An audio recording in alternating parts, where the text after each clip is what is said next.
يا مبارك، وبين ثورة وثورة، بين مصوت ومقاطع، وبين شريحة من الناخبين وشريحة أخرى، بين لجنة منظمة وحكومة راعية، وبين إعلام دولة وإعلام خاص، بين الداخل والخارج، وبين يمين ويسار، بين هذه المكونات كلها وغيرها، الخاسر والرابح في انتخابات الرئاسة في مصر.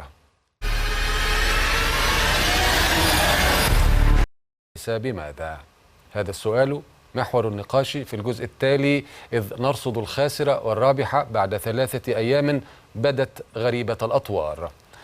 قبل ذلك تستمر عملية التصويت لليوم الثالث، وقد انسحب مندوبو المرشح حمدين صباحي من متابعة العملية الانتخابية.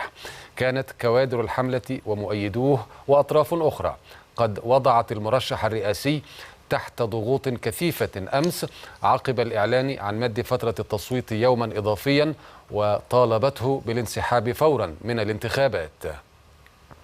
أمام ذلك أصدر السيد حمدين صباحي بيانا إلى شعب مصر وإلى شباب حملته بوجه خاص جاء فيه: إنني إذ أؤكد على احترامي الكامل لكل وجهات النظر التي استمعت إليها واطلعت عليها بمنتهى الاهتمام والتقدير الداعية إلى الانسحاب من الانتخابات، إلا أن مسؤوليتي وواجبي يدفعني لأطرح عليكم ضرورة استكمالنا ما بدأناه، إيمانا بحقنا في شق مجرى ديمقراطي ننتزع فيه حق المصريين في الديمقراطية رغما عن إرادة الاستبداد.